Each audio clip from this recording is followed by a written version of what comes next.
and welcome to AZ in the Circle, Arizona Softball Podcast. We are here with Kally V. Goes by Kally V, Kally V Softball. You have a great website. Kally, thank you for being in the studio. Thank you. Yep. We love to shine a light on hardworking, talented high school and college softball players and coaches. Fortunate that you have played collegiately, have coached collegiately. You currently are a private pitching coach, and you also assist high-level Tennessee Mojo 16U team. He's Ramsey Morales. You'll be with him this summer. So we're excited for you to be here with us. I got a series of questions. There's so much knowledge that you have to share and stories you could tell. I'm going to try to keep it as tight as possible. We'll have 4 questions. Over the last 25 years, pitching's changed. Has pitching changed? What has happened in pitching, in high school pitching, is one of my questions. Second one is you've coached several players from high school to college. What are some of the key characteristics that they share when they go on and they're successful in college? And then we'll take a break, and then when we come back, you have 2 sophomores. I think it's important to shine a light on sophomores as they go into their summer before September 1st period. And you have a couple that we actually have tape on we can talk about.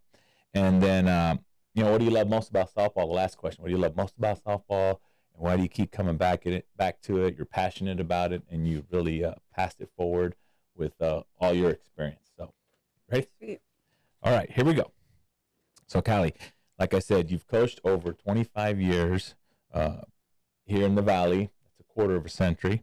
You've coached collegiately, played collegiately. How has pitching changed from 25 years ago to today in terms of high school pitching? Wow, it's changed a lot. And I've actually coached in different states over the last 26 years.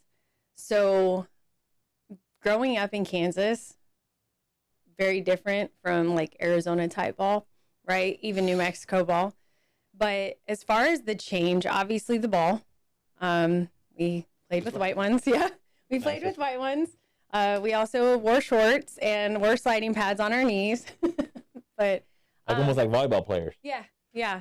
I mean, that's what we played in college. That was our uniform. It's crazy. But to me, I feel like there's more information out there to be more effective and more efficient. However, the one thing that we're always running into is like somebody's best way or the highway, right? When I moved to Gallup, New Mexico at the age of 16, I had a fast pitch pitching coach who was a men pitcher for the USA Olympic team. And one of the best things he taught me was a curveball. Love it. But he taught me that he is not going to expect me to move like him because he's a man and I'm a girl, a woman, And he taught me how to utilize basically what God gave me correctly to be more effective and efficient, to where my junior year of high school, I was so mad because I felt like I peaked. I hit 64 miles per hour. As a junior? As a junior. Incredible. And I was 5'3" competing. I'm already shrinking. Yeah. So I was so mad about that. But at the same time, looking back. Should have been so happy. I know. Well, I wanted to climb my ladder of success at a rhythm, right? But looking back, I'm like, no, that's just proof for everything I'm doing now and everything I have been doing for almost 30 years is working. Thank God I've never had a surgery. I've never had hip issues. I've never had knee surgery, shoulder, either labrum, no issues. And that is a direct reflection for how I was taught and then also how I implemented that into my own pitching. So that's huge to me. So there is more information out there to be more effective and more efficient, but yet we still have people that are stuck in their ways. And the way I look at it is a great example is like when you and I were in school, right? They typically taught you one way. And if you didn't learn that one way, you were kind of pushed to the back of the class, right? Or you had to go through all these testing and then you were identified. And now, thank God, through education systems, kids have like IEPs and stuff like that to where they can actually get taught the way they need to learn. And then they become like, I don't know, amazing like computer software makers, Yeah. So anyways, with that. More customized or a little bit more customized. You still have your standards, but a little bit more customized. So, hey, we just need to do this with this student, and wow, they blossom. Yes. So it's all about identifying where the glitch is in their pitch, right? but you have to be willing to see that as a coach. And then you have to bestow that into your client. Because that's usually the biggest pushback I get is like somebody who throws really fast, but their inconsistency is like through the roof. And then they come work with me and it's like, hey, we have to take this out. Like, you're going to drop 3 to 5. And they're like, what? And I'm like, just ride it. Trust me. Let's get you moving effectively and efficiently. Because all your preferences are telling me, like, we need to be doing this and we need to be doing this. And there are foundations as to, just like hitting, you can't cut corners in the foundations of hitting. You just can't, you know, and there's foundations into throwing overhand and there's throwing foundations into catching. So you have to identify what those foundations are and make sure every kid is hitting that checkpoint, right? Then you get to see like, okay, let's say somebody hitting doesn't have a lot of internal rotation. So you like turn their toes out a little bit more, right? And you make it to where they can get their hips in. Aaron Judge, for instance, he always starts closed off. That's because that's the only way he can get rotation, right? So that's how. Or he was open a little bit and he was struggling. And then he went. And then he went a little bit like this. So even the best of the best make slight adjustments, yes, and it produces results. And they're constantly chasing the, like, I don't want to say discomfort, but comfort for athletes should be a red flag. Like, the moment you get comfortable, you should probably sit down and watch yourself in slow motion and just see if you can see any indifferences into what could be robbing you. Like, I'm not saying create chaos, always be dramatic about things, but at some point, as a high level athlete, you should be chasing change. You should be chasing a new level. And that's why not everybody gets to play at the higher level, because it's harder and harder and harder the higher you go. Absolutely. You said something just now. You said glitch in the pitch. Mm-hmm. And when I was looking at your website, it said, if you want, I think, to have you be a pitching coach for them, you have to apply, but you have this, it's like an application. Mm-hmm. Tell me a little bit about that. Is that something that you show some video of them, you look at it, and then you decide, yes, I'm taking this client on? How does that work? Is that a fair question? Yeah, no, it's literally the application's right there. You fill it out. You know, I call out who this is for and who it is not for. Like, if you're not a pitcher who's willing to go down the rabbit hole of reconstruction, this is not going to work, because you're obviously coming to me because lack of inconsistency, lack of speed or ability to gain speed. And then worse is lack of confidence. What if they're just starting out? That's where it's like, okay, what have you had done before? If they're a beginner, I don't get video on them until they're on boarding call, because what I do is I show them how to upload their videos into my program, and then I show them where to access them, and then I do a live feedback session in the video for them, because I do hybrid training. So they could work out with me 7 days a week if they wanted to. That's on them, but I don't encourage that. That's just crazy. I mean, I even plug in rest days for my girls. Okay. So, but once I see the video, I look for, how are they in their load? How are they coming through into their reach, which is, you know, going towards their catcher? What do they look like in their track? Is their elbow bending a little bit, or are they, you know, pointing back towards center field, which is a lot of the old style of pitching, hello elbow. So I would say about 17 years ago, internal rotation and whip and forearm fire really started coming prevalent, maybe even pushing 20.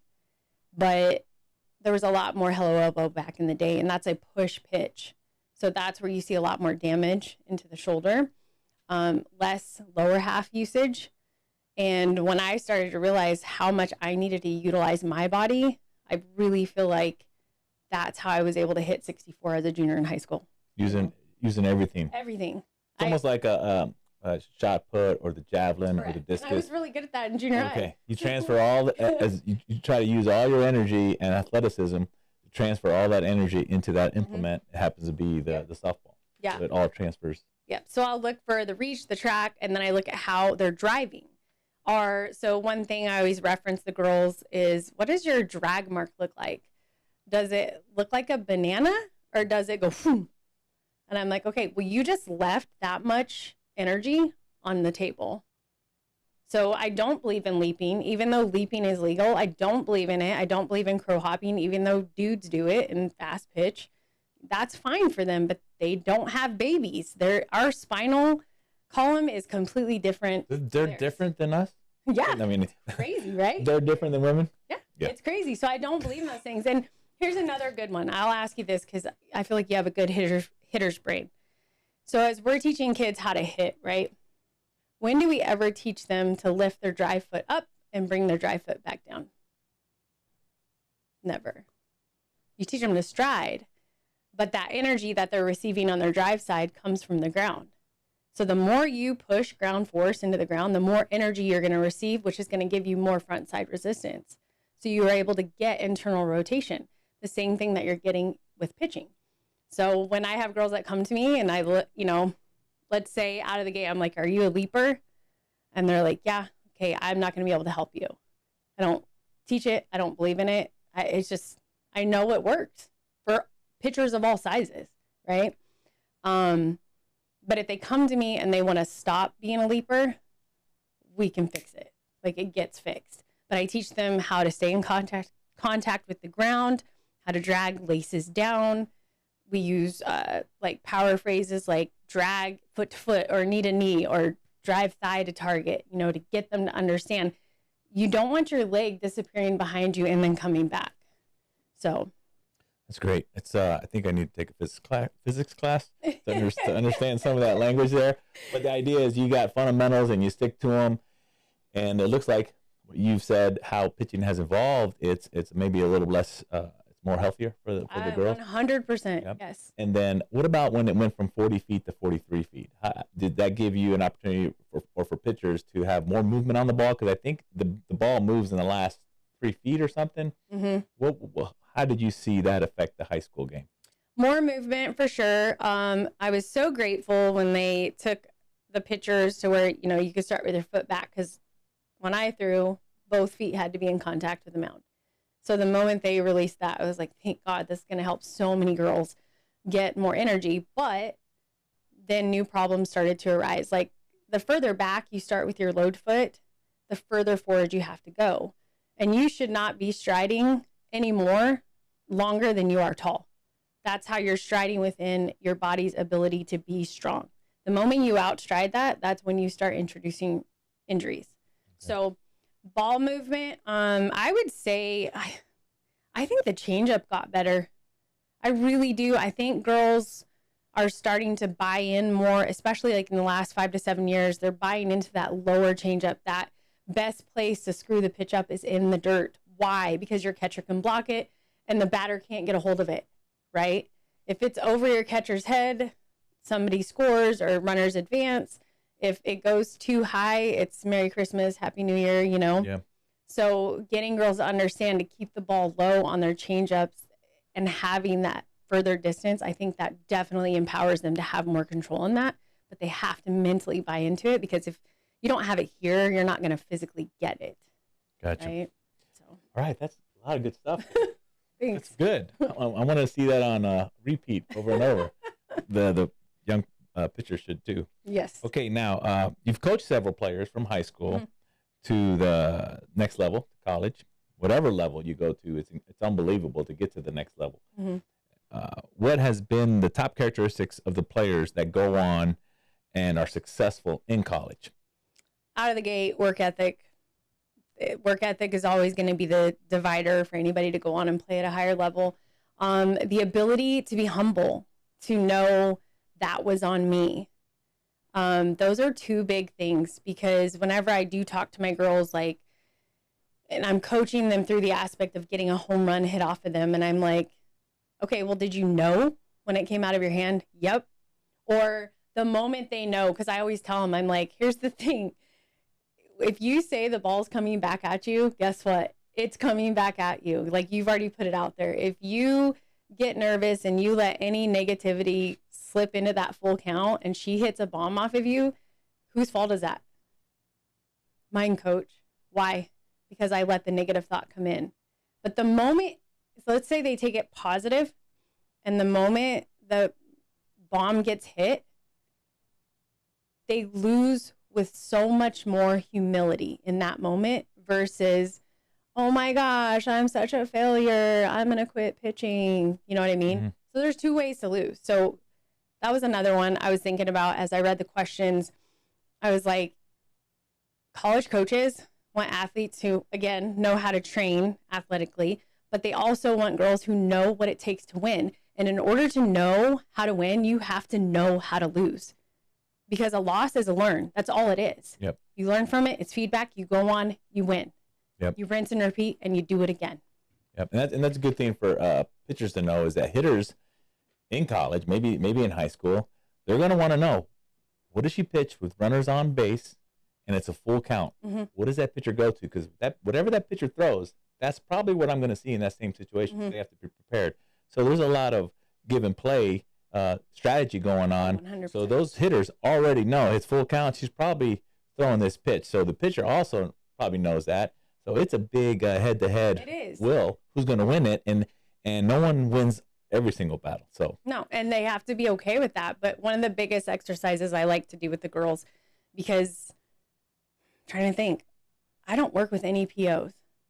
Like, even nationally, internationally, none of my girls are just pitchers. They're all hitters. And I always tell them, I'm like, pitch against yourself. What are you looking for right now in this moment? What are you looking for? Who's going to win this battle? And when they get into that headspace during a session, they get out of that session and they're like, oh my gosh, coach, that was amazing. And I'm like, it's weird, right? And this was just in a tunnel, or this was at a park, or this was online remotely. Like, they didn't understand that they could actually go there mentally. And I always go back to, if you don't have it here, you're not going to have it here. Like, so yeah. Yeah. And I've heard that before too, many times, where the mind doesn't know. If you think of it and visualize it, the mind does not know the difference between reality and what you envision. So you better be envisioning great things. Yep. All the time. I always tell them, like, day before a tournament, like, especially the big showcase tournaments, like where they know there's going to be coaches out there. I'm like, just lay your head down and shut your eyes. And I want you to see a show behind your eyelids. And you're going to see yourself throwing the pitches, feeling the success. You're going to see yourself hitting the pitches, feeling the success. You're also going to show yourself catching a line drive and making the double play. You're also going to show yourself, playing the bunt. Like, think of every scenario that is going to showcase your talent in front of those coaches. Because when recruiters go out and they look for, specialty positions like pitchers, they're not just looking to see how many strikes you throw versus how many balls. They're looking to see, like, are you an athlete? Because pitchers truly are a workhorse, but they couldn't do that if they didn't have a catcher that's helping them look good. So there's always that direct relation between a pitcher and a catcher. So, speaking of athletes that are pitchers, we're really blessed in Arizona to have some outstanding pitchers that are athletes, or athletes that are pitchers that hit, two-way players. Mm-hmm. Look at the University of Arizona. They have two. They have Stoddard and Devin Netz. Those two are incredible. Just I think it was yesterday, when we air this, it'll be past that. But U of A won 1-0, and Devin Netz was pitching, and Devin Netz hit the bomb, and they won 1-0. And it's happened before, earlier in the game. She just got the golden ticket to be drafted. I was so excited. And then Stoddard's another great two-way player. So you're right. And it seems to be those two-way players are so invested in the game, and I think they benefit from hitting and pitching. Well, and you have to give credit to the coaches that are allowing themselves to teach that way, because I remember a couple years ago down here, some big organization was deciding to make 12U pitchers POs. And I was like, what are we doing? Like, you're dumbing them down. Like, these girls, I know these girls, they can hit. Why are you just making them just a pitcher? Like, they need to have as much exposure at the plate as they do on the mound. Makes them a better pitcher. Man. Better hitter. And you know what? Come on. You talk about Nyjah, right? Stanford, she was just a PO. She goes to Texas, and look at what she did. Tech, yep. And Jordy Ball. Yes. Also hitting very well in Nebraska. Yeah, people like it. This is where baseball and softball are different. And people need to be okay with that. It's like, again, male versus female. Just different. It's the way it is. Mm-hmm. And that's great. It's a great thing. Yeah, we need to embrace that instead of conforming. Yep, absolutely. Well, thank you. Thank you for sharing that stuff. And I do believe you said hard work, work ethic, and humility. And if you want to be great in college, really, you don't have that many choices. There's a great book out there. It takes what it takes. You want to be great in anything, you don't have too many choices. The choices are you got to do the things you got to do to be successful, and it's a short list. So it's awesome that you reaffirm that. You have to be comfortable in the aspect of doing those things. Like I was listening to an interview the other day of a baseball pitcher, I believe at LSU. I think this is what I saw. And he was working with a new trainer, new coach, and his warm-up was 2 hours long. And he was like, what the heck is happening? This is stupid. I can't believe I bought into this. Da, da, da, da. Went out and performed the best he had ever performed. Completely bought in. And it's like, those are the things you have to be willing to give yourself credit and effort to move towards. That's a compliment for where you've been able to go in your career, is that somebody is going to coach you in your warm-up for 2 hours, right? And then, boom, you get on the mound and you're showing up. You know, so, but everybody just wants you to go, go, go, go, go. Chicken on a hot plate. Like, we're not in a circus. So, got to slow it down. Thanks, Coach Kally V. We're going to take a break, hear from our sponsor. Thank you, Brig, over here at Polaris PT.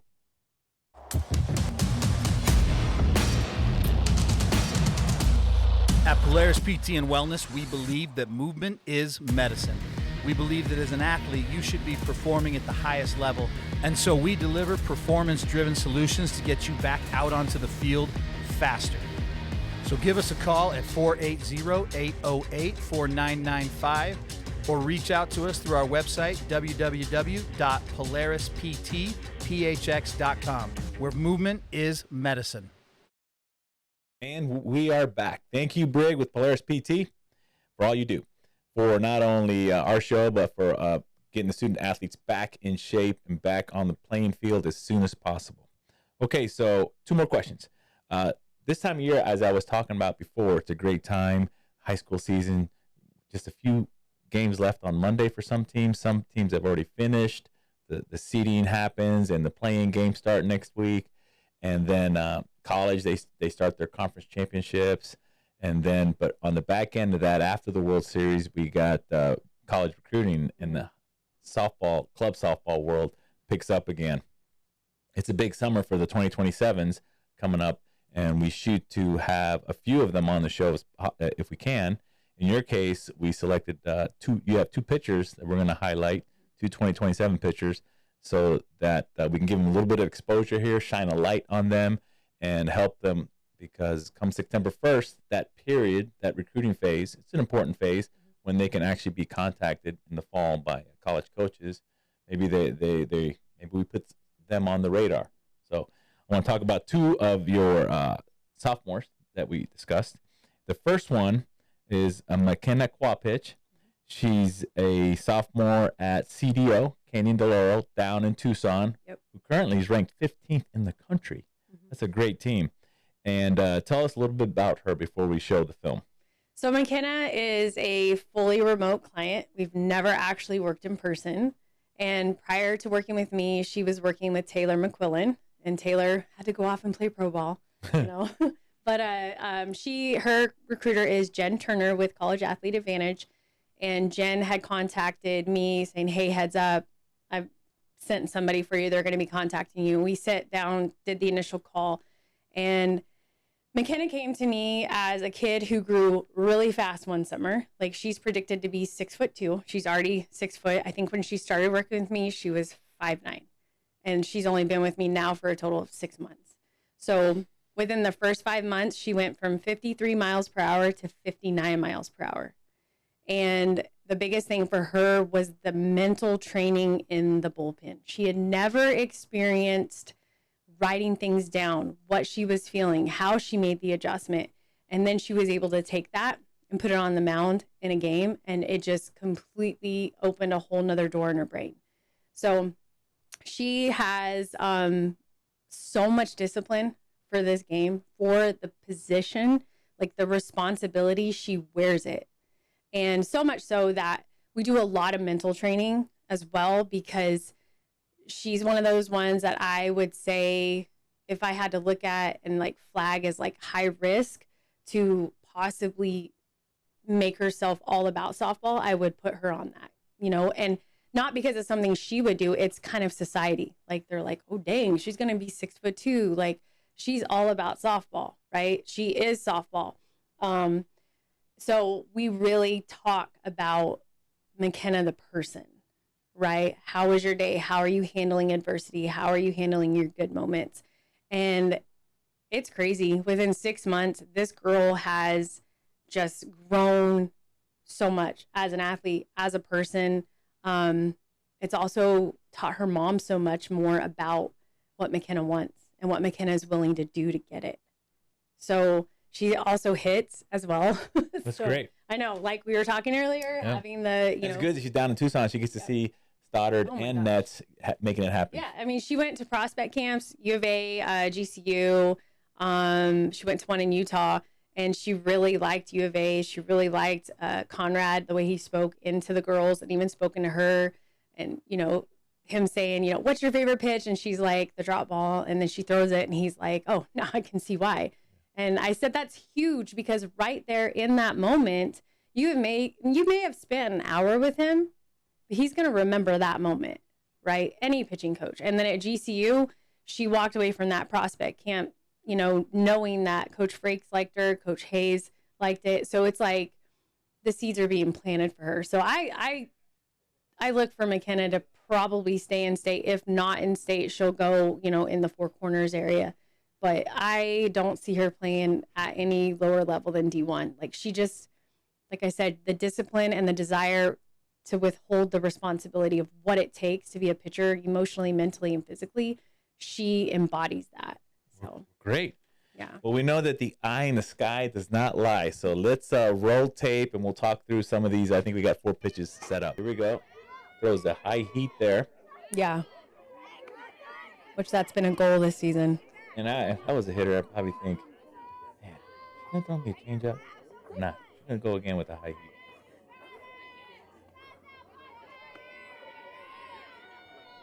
Yeah. Oh, she comes back with that wicked changeup. So That's dirty. nasty. So dirty. You can't even tell. I mean, the sell of it is spot on. Now the batter's like, well, she got me on that. Is she going to throw it again, or is she going to throw the heat? Now the pitcher has already won. Yeah. Got her with the strikeout. Then you come back here. Yes. Low. That's the drop ball. Yep. Low and away. Wow. All day long. That's awesome. Yeah. She loves that pitch. Right. That was the drop ball that Coach Conrad had talked about. Yep. She did it. She threw the high stuff. Then she threw the changeup, you know, and then speed again. Was that the rise ball that struck out that batter? Yeah. And then she delivered on that next batter we saw. She hit that drop ball. Yep. So I think, yeah, any pitcher, right? If you're throwing high and you're throwing low and you're throwing the changeup.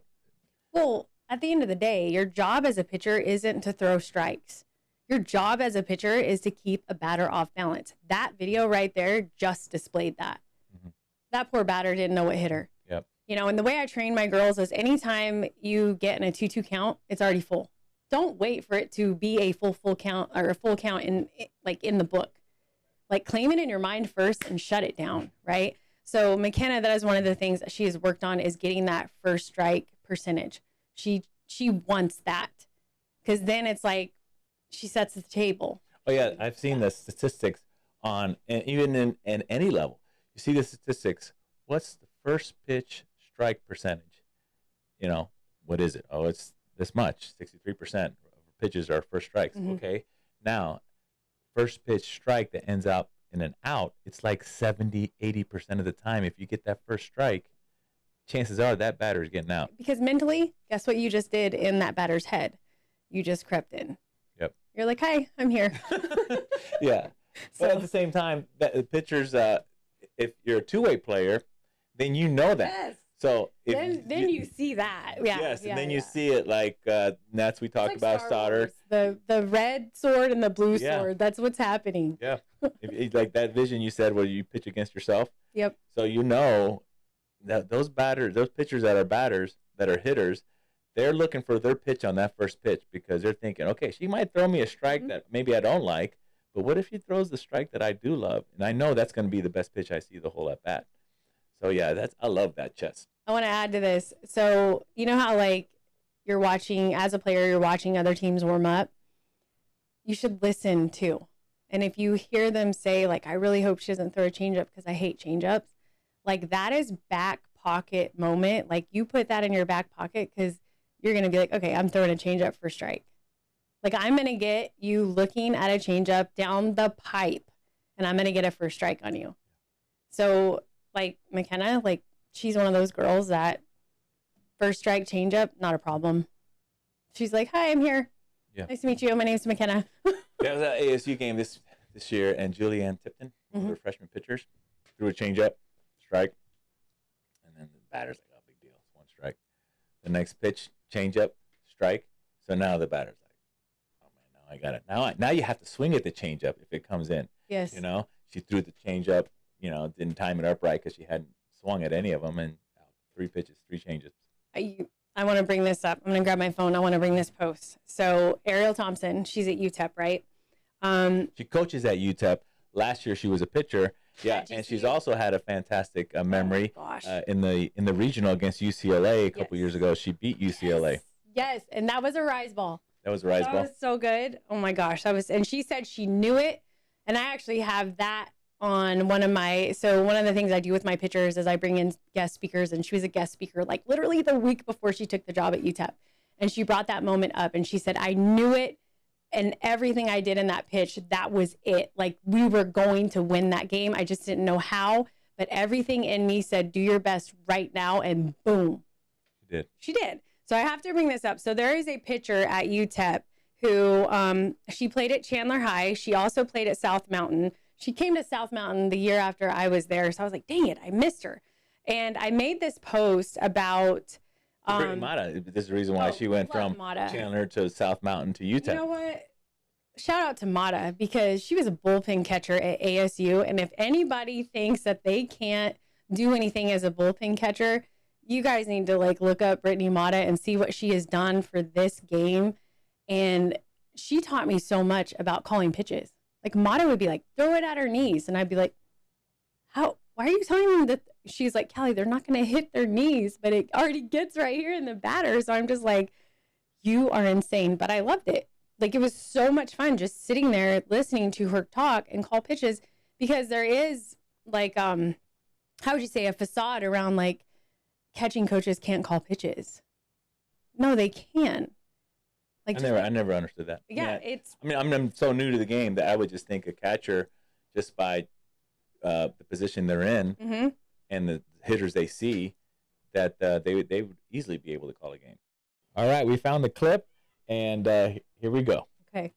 So as we roll the video, tell me the pitcher's name and the situation. All right. All right. So this is Anissa Reynolds. She played at Chandler High School, and then she also played at North Carolina Central University, and then she went on to South Mountain.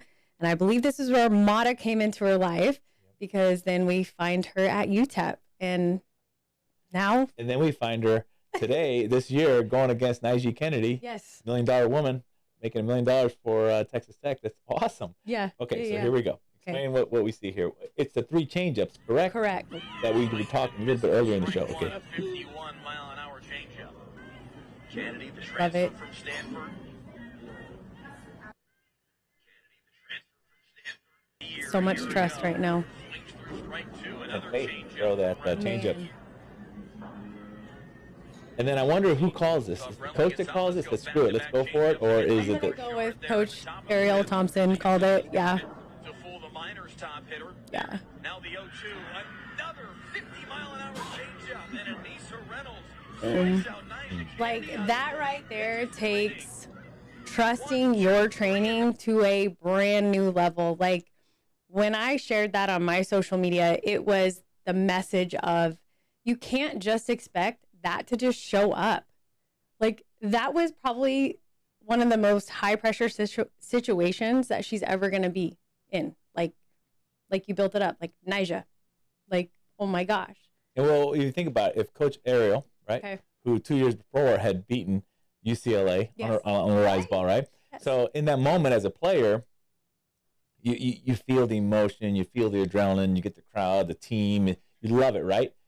And then when you're on the other side coaching, when you get in a moment like that, I think the juices get flowing for Ari, right? And then I think she's kind of probably addicted to coaching now because of that moment. Now she's stuck on the, I think if people had a choice between this side of the playing or coaching, I think most of them would prefer playing. But at some point you're on the other side of it. But you live for moments like that, and thank goodness that Coach Ariel had that experience at UCLA, because when she was in this moment with her pitcher, she's like, "Oh, I know what we're doing here," and she had that confidence. And I think when a player sees that confidence coming back at her from a coach who's been there in that moment, that just brings that player up even more. Oh yeah. And then when you see it happen, and even if it would have gone south, it's still, as a player, to have that coach have that confidence in you is everything. 100%. I mean, that's why, like, whoever is working bullpens should be calling pitches.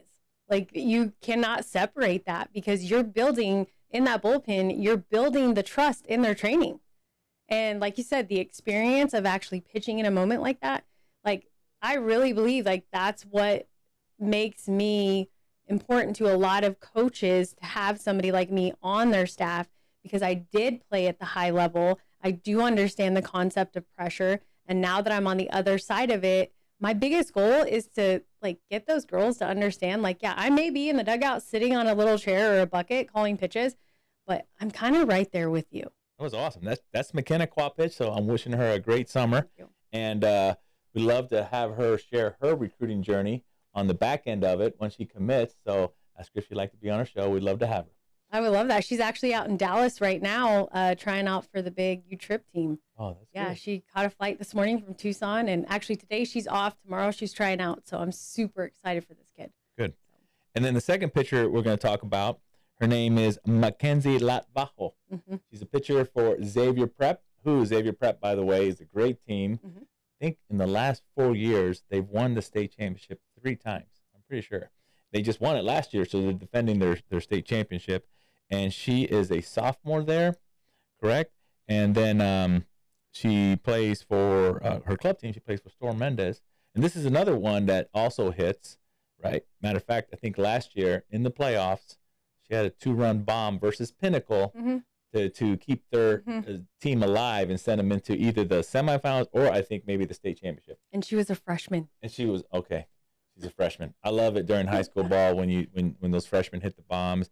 And then you see them come around third base, and then you hear the team chanting, "She's a freshman." Yes. Yeah, I love it. I love it. I love that enthusiasm. Well, great. Well, we also have tape on her. So, Casey, and we're going to roll some tape. All right, first pitch here. It's It's so dirty. And then here she is at Xavier at the home field. Yep. Throws gas. Yes. And then probably, if I know you're her pitching coach, it's probably a change up. She pulled the string. And then we see her power. This is against Desert Vista this year. Got a hold of that. Makes it look so easy. Just to the right of that little monster out there in center field.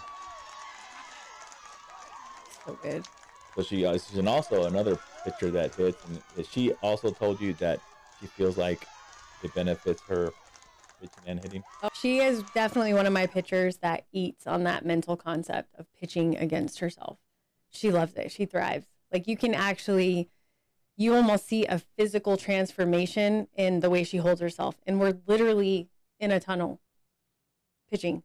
And once I start creating that story, she just starts getting there. And then by the time we're done, she's like red-faced. Like, she's like, that was awesome. Yeah. So yeah. That's good. Well, great. And then Mackenzie, hopefully they defend their state championship. That's going to be exciting to watch here in the next couple of weeks, what happens across high school, Arizona high school ball at all levels.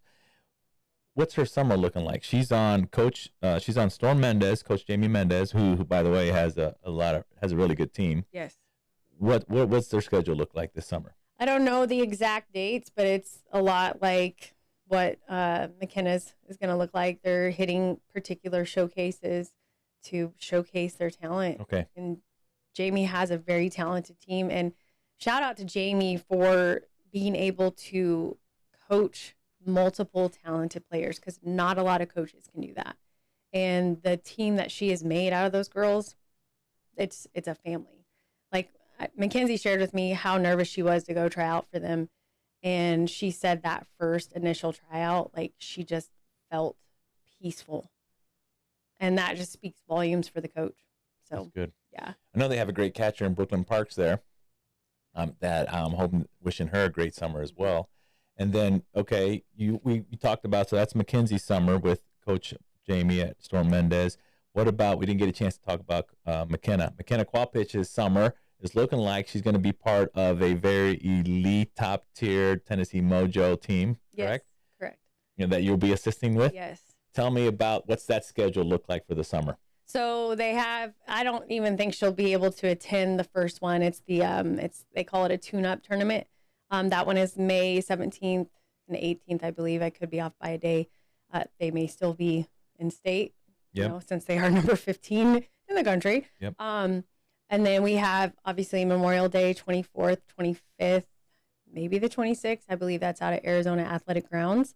And then we will be in Tennessee and Oklahoma come June, and then we have a couple weeks off, and then we'll be at PGF Nationals the first couple weeks of school, starting for Chandler School District. So the 17th, I believe, through the 28th of July. So in at PGF. Correct. Huntington Beach. Yep, Huntington Beach. So we're fun. excited. The Tennessee one, it's going to be in Cooksville, and that'll be fun because there's a big workout there. A lot of coaches are going to be out there. I'm excited for the Arizona girls to get out there and have Southern coaches be able to see them. That's such huge exposure for them. And then you get into that Red River in Oklahoma. And like, I have a cousin who plays out there, and my uncle is like, you've got to get Marley out here. And I'm like, oh, we'll be out there. We're going to be in Choctaw, you know, during this date. So I'm excited for the girls to experience that, because even my daughter is going to be experiencing this journey as well. So for my daughter's a freshman. Correct. At Chandler. That's correct. Good. Yeah. And she's kind of a jack of all trades. Like, that girl's a gamer. Like, Marley just. And your husband's a head baseball coach? Yes. At Chandler. At Chandler, yep. Right. And he teaches their PE and health, and he's also the chair department head. That's good for the dad to be at the same high school as the daughter. Yeah. With all the little boys. Yep. Okay. But it's good for her. She, I think he is really, I don't take any credit for the cultivation of her desire to hit. That has been him. He's always, like, anywhere we've lived in any of our houses, we've always had some form of accessibility to hitting, like whether it's his field or when we were in Flagstaff, we had a tunnel in our backyard, you know, in both houses. So just going out and hitting, that's kind of been their thing. And that is one of the biggest compliments that she gets from people that watch her hit. They're just like, you can actually tell she really likes hitting. She doesn't mind getting in a full count. She doesn't mind a 2-strike approach. She's like, one way or another, I'm going to figure out how to get on, because once I get on, I'm kind of trouble for you. That's good. That's how she looks at it. So. That's good. I love to hear it when these girls are super competitive, and really that they are. They're all very super competitive. Yep. Okay, so thank you for telling us about your 2 stud ballers. Yes. McKenna and Mackenzie, have a great summer, and hopefully we'll see you in the fall with a great story to tell. Or if it happens the following year, it doesn't matter. It's just the start of a long process. Yeah, I think I don't even think they'll hesitate. I think they'll want to be a part of it. Just because you're doing such a good job at, like, you know, the hashtag grow the game, but you're doing so much more here in Arizona, because Arizona, I think, has a rep of, like, it's a state that plays ball all year round. Well, truly, it's just the lower half of Arizona. Like, let's be honest, where girls play all year round. They're not so much encouraged to play 3 sports, you know. You think California is a beast? No, Arizona is a beast. Yep. You know, but you've done a really good job of just kind of like, hey, I'm at this level. Let me give you a hand. Come up to this level. Let's move forward as one unit, as one community. Because at the end of the day, like, when softball's over, these girls are going to be left with themselves. Yeah. So you've done good. And I think a lot of that comes from your dad, Hart. Okay. Thank you. Yep. All right. Our last question. What do you love most about softball that keeps you so passionate about teaching these young, promising student athletes? Because, you know, you've been in it for over a quarter of a century, you know, and you're just now having your daughter in high school. So it wasn't like you're one of these parents that got in it because of the daughter. Your daughter wasn't even in your mind when you started coaching this, and you know, and your husband's in the baseball, so it's, you know, round ball stick. It's basically same sport in many ways.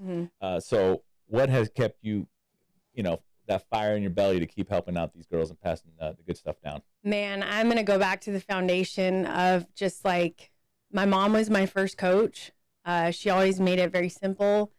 And she really taught me how to embrace grit and grace. Like, you can only do so much when you're only doing so much. Like, if you're not putting the effort in, you cannot expect anything more out of that, you know? And just growing up and then learning how to be coached by other coaches and then having to play up. Once my sister and I played college prep. It wasn't travel ball. Back then it was college prep. I always had to play 2 years up because my sister, she's a stud. And that really taught me to like, oh gosh, like I can't be not goofy, but I have to be serious to a certain point, right? So I had to kind of grow up quick in the game.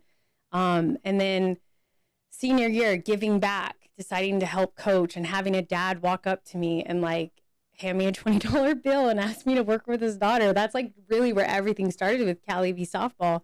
And then getting a call, you know, to a school from California and turning them down because I wanted to go play at a school in Kansas so I could play with old teammates. You know, that foundation, again, the friendship, the relationship, and then facing adversity. Like after 2 years of playing JUCO ball up in Kansas at Seward County, in between my sophomore and junior year, I was going to go play at Portales in New Mexico.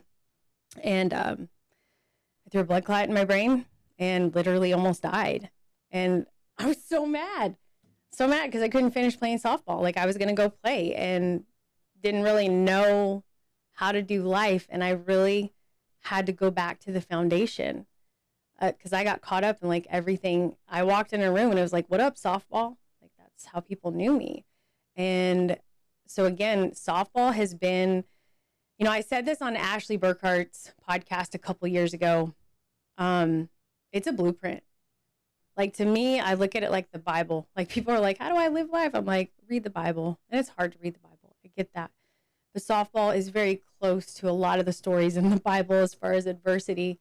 So softball is definitely a blueprint. Like I just think there's so much adversity that kids go through and grow through that they can apply to life after softball's over. Yeah, amen. So also, speaking of your first client, the first $20 bill, you told me that your first client, because I asked you about this because you got into coaching so early, 18. Well, it makes sense now that you say what you say. You're like, you had a lot of fire, like you were upset that you know, listen, I am going to figure out a way to stay in this game, this beautiful game. And you did. And your first client, Gavi, yeah, with a V. Yep. And your first client, you helped her get to college too. And not only, like you just said, once you're done with softball, you know, what has softball taught you? What I loved when you shared the story with me is you guys have created a lifelong relationship that to this day, you guys are best of friends. Tell me a little bit about how that relationship started, where it's at. So literally, I could still remember the Little League field where her dad came up to me, and she was very standoffish. She was 12, I was 18. Sure, like every 18-year-old, I probably knew everything. I didn't really Did you write it down? Did you write it down since you knew everything? No. So tell my daughter, hey, you're 18, you think you know it all? Write it down. Good one to remember. And then, you know. Yeah, so I can look back. But I just did it. I was like, sweet, I'm going to get paid, you know? And pretty soon it was these moments where I would come to their house and work with her in the backyard. And then I started becoming like a part of their family. And like when I had my oldest son, she was at the birth. Like I literally was in her wedding. Like there were just all these things that I had no idea that were going to develop from that. Little did I know, like my first client was going to be my first client to play college ball. Like I had no idea what God was doing in my life at that time. You know, all I cared about was playing. Like I watched Lisa and Dot and Michelle play in an Olympic game against Oklahoma Baptist when I was like 13, 14 years of age. And I remember thinking like, oh my gosh, that's all I want to do with my life. I just want to play. Like I even thought about moving down here before I ever really thought about moving down here, married and kids, just to play softball. That's all I cared about. And God was like, look, you're going to still be in the game, but it's going to be different. So Gavi, our relationship really grew. even more so when she got into college, because she would face adversity as far as like distractions. So we would write letters. Like we still have letters that we would write back and forth. Did you have the internet back then? No, I don't even think. Trying to think. No, it was just coming about. No, you're good. But like even the phone, like I think. We didn't have cell phones. I think she had one, but she was only able to text. That was the only plan that her parents put her on. And so we would write letters, but sometimes she would call me and be like, oh, I just kind of want to quit. And I'm like, well, why do you want to quit? Like, you're so far. Like, what's going on? And then she would tell me, and I'm like, oh my gosh, kid. Like, that is a distraction. Like, press on. You got this. And it paid off. Like, now she's in Gallup. She is the head speech pathologist for McKinley County Elementary Ed. And she also gives pitching lessons.